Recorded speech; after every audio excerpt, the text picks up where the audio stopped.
So that God rejected their worship because of the lack of justice. So dito sa talatang ito, sa kontekstong ito, righteousness served as justice. So Amos is calling God's people to practice justice towards others. So righteousness serve as justice and ethical conduct. Diyan po sa konteksto. So yan po yung iba't ibang definition ng righteousness based on its context. Now, the next question is, what does righteousness mean in Matthew chapter 5, verse 6? Punta na ngayon tayo dun sa ating pinag-aaralang talata or text. So, if we're going to follow the flow of the text, magmula doon sa Matthew chapter 5, verse 6, ito po yung aking nilagay na flowchart. Sabi dun sa chapter 5 verse 6, di ba? Mapapalad ang mga nagugutom at nauuhaw sa katuwiran sapagkat sila'y bubusugin. So,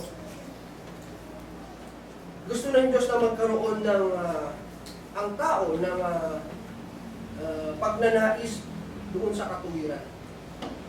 No?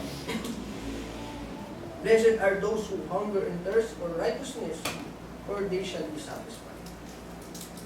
And then, in Matthew chapter 5, verse 20, natatandaan yung pinag-aralan po natin, yung tungkol sa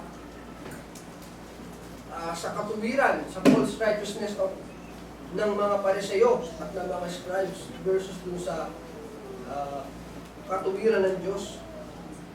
Sabi diyan sa verse 20, for I tell you, unless your righteousness exceed that of the scribes and Pharisees, you will never enter the kingdom of heaven.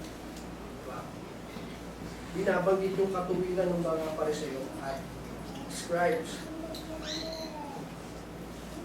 No? At dun sa chapter 6, verse 1 to 18, kung maaalala nyo, paano nila isinasagawa yung pagtulong sa kapwa, yung pananalangin at yung pag-aayuno. Di ba pinapakita nila sa tao? Ganun yung kanilang definition or katuruan ng katuwiran. No? Na pag sila'y, sabi doon, kapag sila'y nagbibigay, ipinapakita pa nila sa tao. Pag sila'y nananalangin, tumatayo sila sa mga sinagoga, sa mga daanan, para makita sila ng tao na sila'y nananalangin. At kapag sila ay nag-aayuno, sila ay pinapasama nila yung kanilang mga itsura para makita ng mga tao na sila ay nag-aayuno. So ito yung kanilang katuwiran. Na kung maalala natin, binigyan pa nga ang linaw ni Brother Jason yung tungkol sa fasting, pinaliwanag na sa atin. So, ito yung konteksto na pinag-uusapan tungkol sa katuwiran or righteousness dito sa chapter 5. And in chapter 6 verse 33, dito sinabi, but seek first the kingdom of God and His righteousness, and all these things will be added to you. So, meaning to say, righteousness in Matthew chapter 5 verse 6 refers to the wholehearted desire to live according to God's will with a transformed heart. Yung pagbabago. Rather than merely performing outward religious act na laban nga doon sa katuwiran ng mga mapagpaimbabaw ng panahon ng ating Panginoon.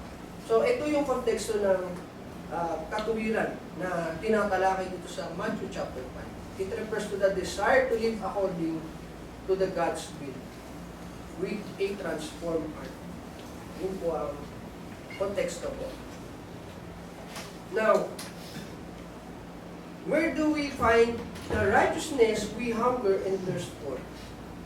No, kapag tayo ay nagugutom, no, yung normal na ating ginagawa, so, pag tayo ay nagugutom, saan tayo pupunta? So, di ba, pupunta tayo sa kusina, or di kaya, convenient na ngayon ang buhay eh. Meron ng Grab and Food Panda, meron ng 7-Eleven. Pag nagugutom tayo, doon tayo pupunta eh. Alam natin kung saan tayo pupunta. Alam natin kung ano ang ating gagawin. But in this study, where do we find that righteousness we hunger and thirst for? Yun yung question.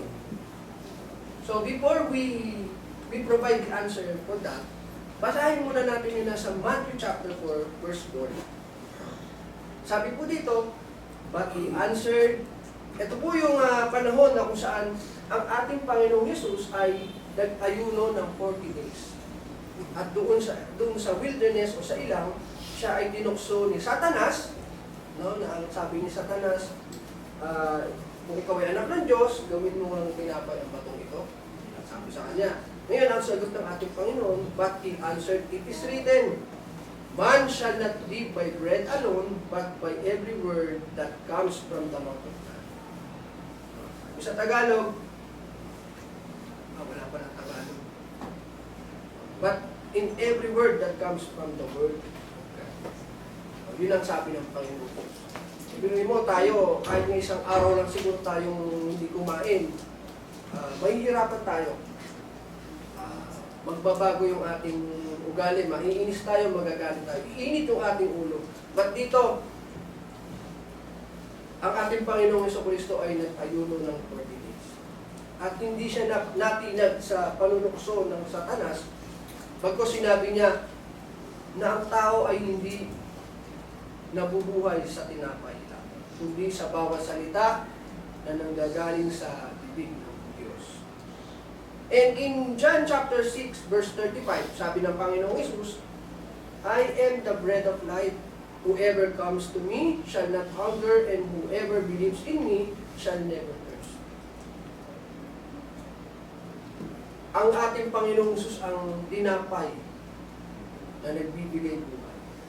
Kaya, yun yung paanyaya na, whoever comes to me shall not hunger, and whoever believes in me shall never thirst. Ito po yung fulfillment na ating matatamo kung tayo ay lalapit sa Diyos. So, where do we find righteousness? Ang kasagutan sa ating Panginoong Hesus, sa kanyang mga salita o sa salita na ito.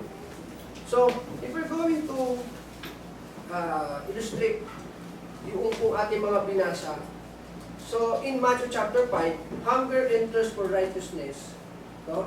Pinaliwanag natin ano yung hunger and thirst. And how is this satisfied? Binasa natin yung chapter 4 and verse 4 ng Matthew, that God's Word is our spiritual nourishment. No, kung paano pinapakain natin yung ating katawan ng physical na pagkain, ng tinapay, ng kanin, ng ulam, ng masasarap na pagkain, yung ating espiritu ay may pangangailangan din na kailangan nating tugunan. Kaya nga naalala ko yung iba nating pag-aaral na ang tao ay may inner man and may outer man. Karaniwan, pinapakain lang natin yung ating outer man, yung ating physical na katawan. Ng masasarap na pagkain, mga paborito nating pagkain. But, how about your spiritual being, your inner man, yung inyong kaluluwa? Baka naman, malusog yung ating physical, pero malnourished na yung ating mga espiritu, sapagkat hindi natin pinapakain ng salita ng Diyos. And in John chapter 6, Jesus Christ is the bread of life. Magbibigay ng satisfaction sa ating mga kaluluwa. No? Kung tatanungin natin, paano nagiging nourishment ang salita ng Diyos ng ating kaluluwa? Paano nagiging pagkain ito ng ating kaluluwa? No? Pagbibigay po ako ng example. Kung paano yung food, we put it in our mouth and it goes to our stomach. Yun yung, kasi siya hindi ako medical, pero yun yung nangyayari kapag tayo kumakain.